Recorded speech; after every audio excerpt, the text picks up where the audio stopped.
Praise be Jesus and Mary. I'm David Rodriguez, Content Director for the Fatima Center, joined again by Kevin Rorty in this episode of Our Lady's Spiritual Shocktroops. Kevin of Soka, thank you for joining us once again. Thanks, David. It's great to be here. And we'll dive right in from where we left off last time. If you'll start us off with a prayer, and we'll get into daily routines of our prayer life, of our spiritual life, how we can grow in the interior life. Great. In nomine Patris et Filii et Spiritus Sancti. Amen. Veni Sancte Spiritus, reple tuorum cora fidelium, et tui moris in eis in mescende, emite spiritum tuum creabuntur. Et renovabis faciem terrae. Oremus. Deus qui cora fidelium Sancti Spiritus illustratione docuisti, da nobis in eodem spiritu recta sapere et de eu semper consolatione gaudere, per Christum Dominum nostrum. Amen. Ave Maria, gratia plena, Dominus tecum, benedicta tu in mulieribus, et benedictus fructus ventris tui, Iesus. Santa Maria, Mater Dei, ora pro nobis peccatoribus, nunc et in hora mortis nostrae. Amen. Sancta Theresia, ora pro nobis. Sancta Joseph, ora pro nobis.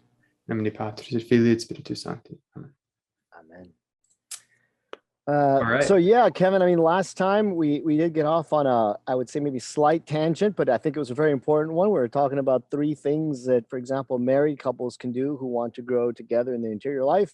But the big overall sort of picture that we started with was just how to sort of develop the interior life in terms of discipline, in terms of routine. And you mentioned how, okay, you've got your resolutions, and you mentioned the 3 main spiritual resolutions that we've already covered. And then you also started getting into, I think, just the routine. So I think if we can just kind of pick up where you left us off last time. Yeah. So as you said, we started diving into routine, and we hit 3 things that couples can do together. And I would say as tying into their routine being talk about their schedule with prayer, pray together, and talk about their prayer or inspirations that they have received. Now we'll dive into some of the practical things. We listed them all out last time, but we'll go through it again. Wake up time, lights out time, what your habit tracking plan is, morning routine, night routine, when you'll do mental prayer, rosary, spiritual reading, how often you go to mass, how often you go to confession, fasting plan, mortification plan, and if and when you'll do any version of a day of recollection.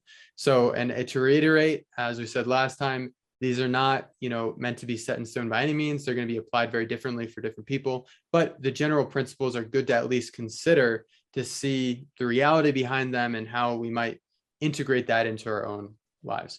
So to start with, we'll go into the wake up time and lights out time. So, in a lot of this could be parallel with religious life in a way. We're not religious, unless you are religious, but if you're not in religious life, you're not supposed to be like a religious. Okay. You can't expect your life to be nearly as, every hour regimented with a bell and all that, like Benedictines or whatever. Okay. That would be unhealthy. Okay. To try to be that exact without the community, bringing that all together.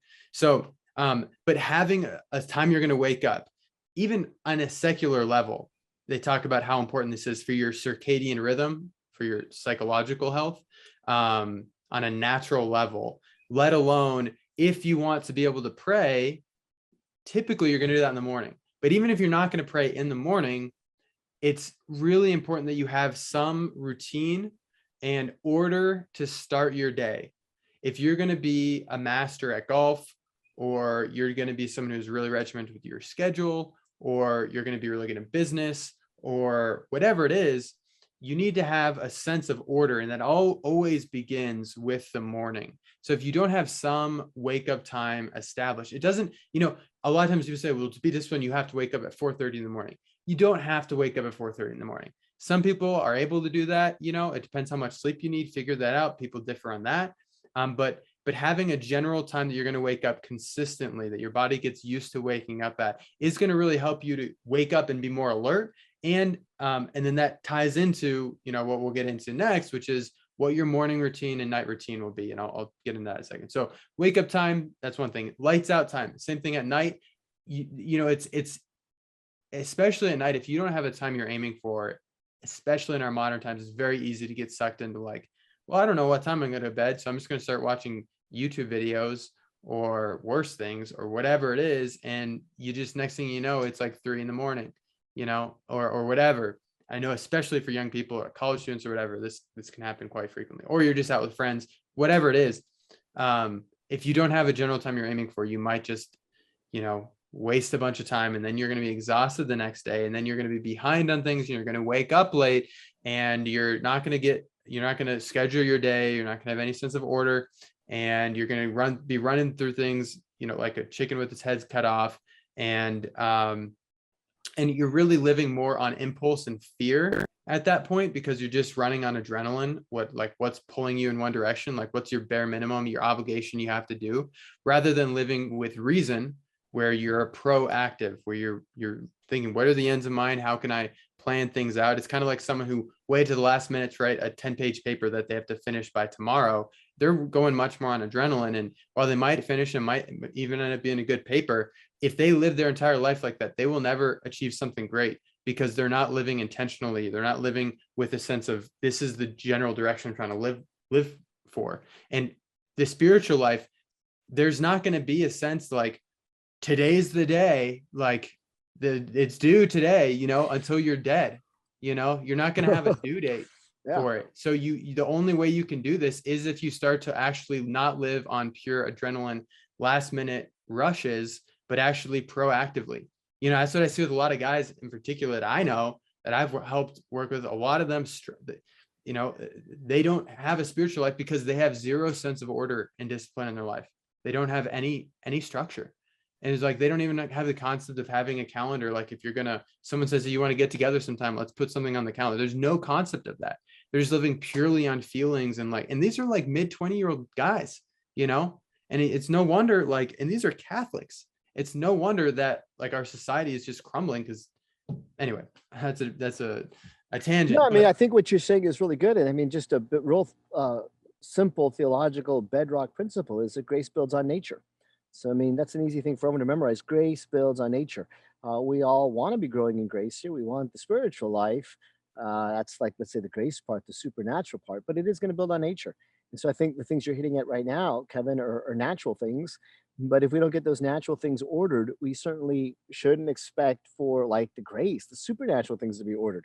It doesn't make any sense to have this very disordered life. You're saying, not regulated, with no routine whatsoever, and then be like, oh, but I'm gonna pray and God's gonna come in here and step in and fix things for me or make things right. That's the thing I see so much and so often. People have, they want God to sort of come in and do things and, let's say, fix things, if you will, answer their particular prayers the way they want, and yet they're not even doing this sort of basic bare minimum, as we say, just with the routine. And yeah, I mean, for someone who doesn't have the routine, I would think that is the most important and the first place to start, with just your time to wake up and your time to go to bed. And of course, there's going to be some exceptions. We're not saying this is an inflexible rule, but do you even have that? I mean, if someone asks you, what's the time you normally get up? Do you have a time that you say? Do you have a time that you are shooting for to go to sleep? Because just like the time to get up is more important. I tell this to my kids all the time. They do have their wake up time, but I tell them, you're not going to get up at that time if you don't go to sleep at the time you're supposed to. So we often will start talking about what we do in the day, just because that's when the sun rises and that's when we wake up. But actually, the way to get that started right is to get things done right the night before. You've got to get your bedtime right, and you've got to be going to sleep so that, like you said, you get the best rest you can. So those two are really important. You've got to have those, and that's going to help you both on a natural level and then also on the interior life. Yeah, and we want, we'll talk about penance as mortification also in a second here, but this is one of the best mortifications. If not, I would say this is more foundational. I talk to people that want to do the full traditional Lent, and eat leaves all Lent, and I don't know. I mean, and I maybe sound very harsh on it. I'm not saying everyone who does that is crazy.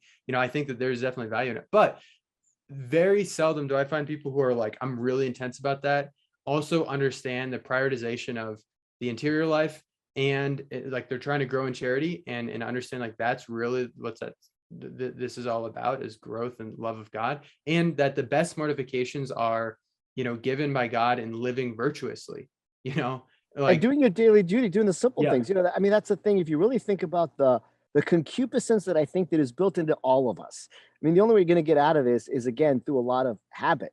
But everybody likes to stay in their bed. You like to sleep in. So when it comes to time to wake up, you want to stay a little longer in the bed as opposed to, getting up when you're supposed to.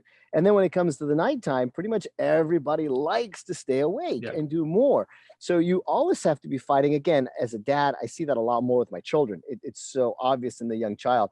They don't want to go to bed. But adults are the same way. We want to prolong that, like you say, watching dumb things on, keeping ourselves awake, our brain stimulated with, let's say, the visual screens. But you got to fight that temptation. I remember, Father Rodriguez, good priest, he would always say things like, there is no saint who, stayed in bed and didn't wake up on time. Like, you're not gonna find that. Like this, you can't find that in the lives of the saints. I mean, they woke up, you want to be a saint. Like the first step, he would say, you just got to wake up early. You got to wake up on time.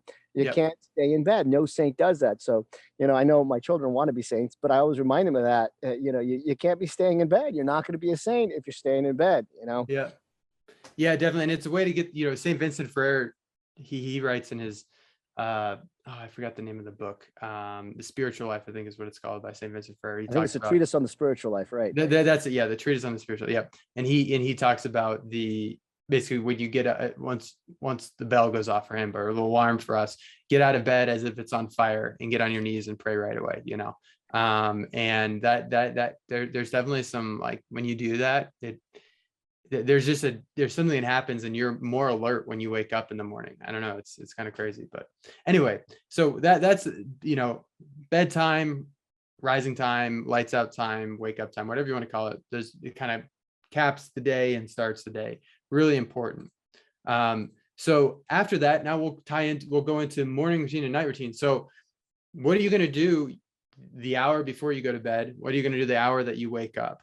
I would recommend having this as automated as possible, in the sense that you don't have to think about it. If every little decision you made every day you had to think about, you're going to exhaust your willpower, and you're not going to be able to do the higher level things that you want to do, such as the spiritual life. And that's one of the problems that people have, is with the spiritual, like, well, I'm going to pray, but I'm not going to plan out, I'm not going to develop the habit of when I do it or how much or whatever. And so you're just doing it on a whim. And that actually is harder, because you're like, I feel like you always have this sense of, I feel like I should pray, and it was weighing on you, rather than a clear, like, this is what I'm going to do, and I know I did it. Just kind of like, the difference between Protestants, who they can make a perfect act of contrition, but they don't know if they did or not. Whereas Catholics, we have confession. It's like, it concretizes, okay, I know I did it.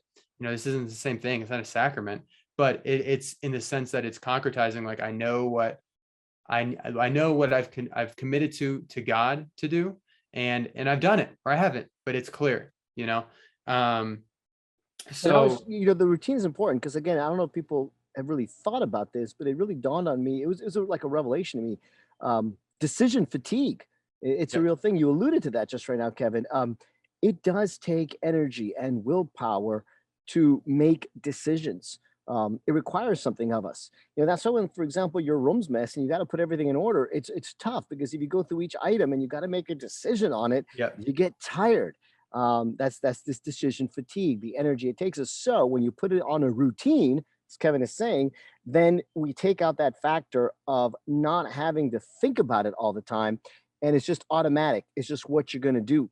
This is, for example, and again, small parallel, but it's why one of the things, there's many reasons, but, school uniforms, kids who wear school uniforms, they wake up in the morning, they don't have to sit there and think, what am I going to wear? Is it going to color coordinate? Is it going to clash? Are people going to make fun of me? I mean, all kinds of questions that run through your head, and people who change outfits 3 times in the morning. You can tell I got a lot of girls at home. Anyway. Yeah, I'm like, yeah, it wasn't it's not such a big thing for guys. Like 2 seconds, I'll go with this one. But it's true that if you already knew what you were going to wear, because, for example, you had a uniform, or you knew, then there's no decision. You just put it on. You don't have to think about it. It's just automatic. So with this routine, with many things, but certainly the spiritual life, the more you can turn into a routine, the more automatic it becomes. You don't have to think about those decisions, and you can focus on thinking about what really matters, like your meditation, like your prayer, like your union with God. Yeah, that's why I think that's so key for people to understand the beauty of the routine and why it is so necessary.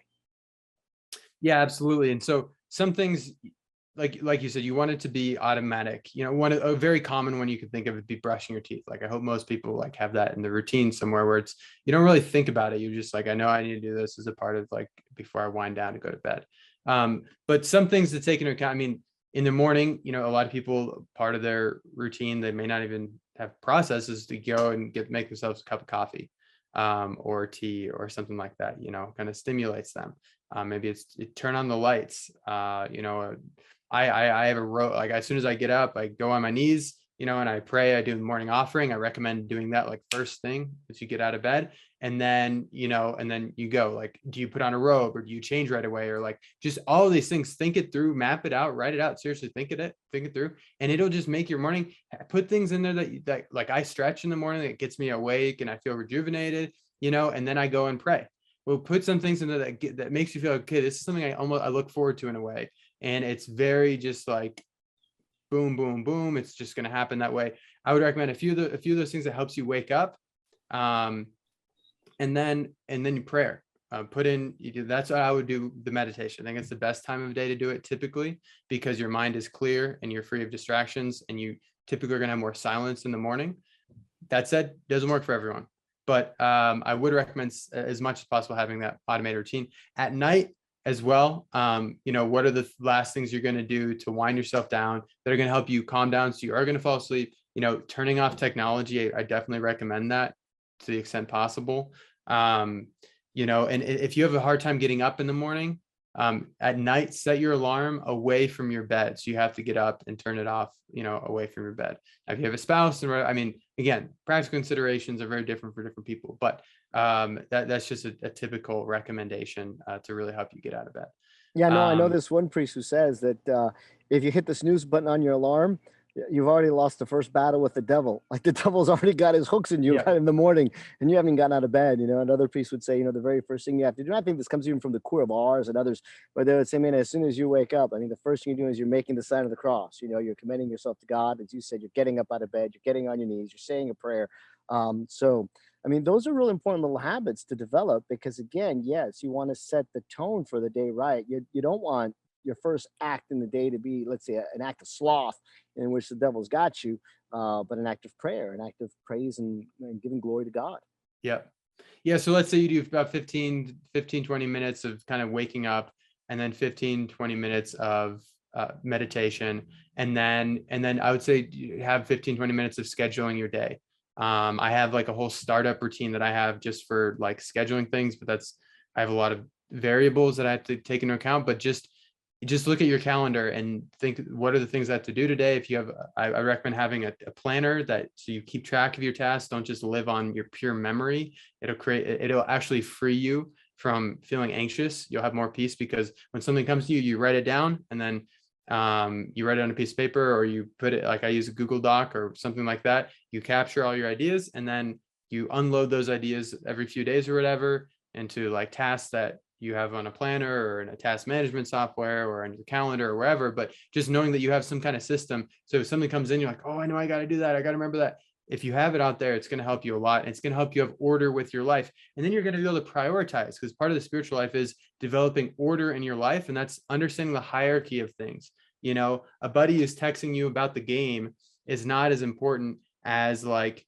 you know, someone saying, hey, you know, this person's about to die, I need help with this, or just simply praying. You know, it'll help you really think through, what are the higher priorities in life, and am I actually prioritizing them?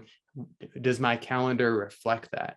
And people who begin to do daily meditation very quickly realize a very important part of doing that, or foundational part or necessary preliminary, is to have order, to have a routine. Because if you don't have that, you don't have a schedule, you don't have prayer in a schedule.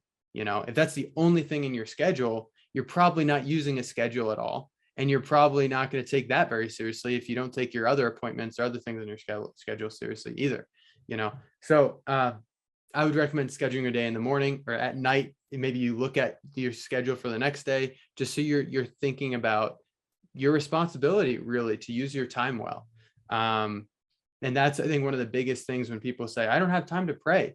A lot of times people don't even know what their time is being used on. They don't have time for anything, quite frankly, they're just being torn by the whims of other things, not living as a rational creature.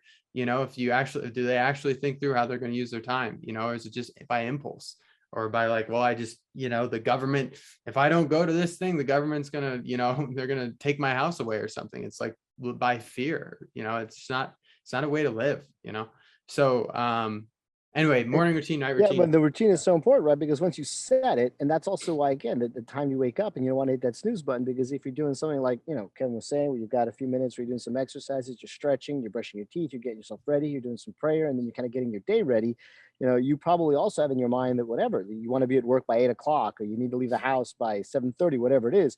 Well, again, if you wake up late, then that's already carving that time. And sometimes those things are inflexible. You still got to be at work, let's say at 8 o'clock. And so inevitably what you're going to do is you give up on those other things. That's the natural tendency. We don't prioritize God as the most important because of that accountability, probably, like your boss, let's say you're accountable, you got to be there at 8 a.m., then they're going to look bad at you, or you're going to get in trouble, or you're going to get fired, whatever it is. So you're going to be there by 8.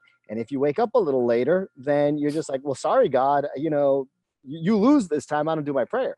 And that's certainly not right either. Well, and that's why we encourage accountability, because people say, well, I don't like accountability because it's like rigid, or I want my spiritual life to just be personal or whatever. And I'm like, well, I'd guess that kind of person probably doesn't do anything, meaningful consistently, unless they have some form of accountability, like you said, because someone's in the office and they're going to know that you're late or you're not there, and they're actually, that's accountability, They don't just don't think of want to it as it, acknowledge but it. it is, right? That's the problem. Right. You don't apply that word accountability to it, but it really is. Yeah, and when you that's think about it. human. Really, in religious life, they play off this 100%. We have to recognize that motivation is like normal. It's a way of reminding our lower faculties of what we should be doing. So it's healthy for good things, and it sets that net, it's like a safety net of like, of realizing the reality of this, because it's easy to just be like, well, this doesn't really matter, like no one's going to know. God knows. But unless you have you're in the higher, like in the illuminative stage or higher, a lot of times we're not even aware of you're not even thinking from the perspective of what's God thinking, and so let's not be proud or ambitious or think too highly of ourselves to think that we don't need those lower motivations. We don't need the fear of the Lord, or we don't need a social form of accountability to living a good life. Like that's a dangerous road to start thinking ourselves too high for something like that, and even like those in religious life, like for someone to go become a hermit that was in a community, takes years these days before anyone's allowed to go become a hermit on their own, because it takes a long time to develop those right habits, so they become that ingrained that it's just second nature, and you're doing it regardless of any other factors outside of your own interior. What about then? What about the night routine? We talked about the morning routine, the night routine. What have you recommend there? Or what do you do? Yeah, well, I mean, I have tea. I like to have tea at night. It helps me wind down. And I like to do a little meditation at night. Just a very simple meditation. You could think of it like just the Jesus prayer that kind of allows thoughts to go away. And then, these routines often can change a lot too. For myself, they've changed a lot. They're almost always in somewhat flux, but still having some like clear idea. Right now, it's I just do that. I'd read a little book. I'd like to do fiction book, or like I have back here. I've got stories. The red book right there are like short stories of heroic deeds or whatever. I'd read like a little 5-page thing of that, and that would get me from thinking about a lot of things I might be anxious about or whatever, and it just helped me fall asleep. And then I try to, the ideal would be to fall asleep in the presence of God. I'm far from the ideal, I would say, but there have been times where it's been a lot more fruitful than other times. But those are some things that I've found really helpful. Some other recommendations I've heard, maybe doing some stretching, listening to Gregorian chant, or something to kind of wind down. I personally don't like a warm bath or shower at night. It just gets my gets me more awake. Some people do like something like that. But I do think one of the most effective things is turning off the phone to start the whole thing. And then like another thing I use in both at morning and night is I have a robe. I have a robe that I put on, and it's sort of like okay, I'm starting my night routine, turn off the phone, put on the robe.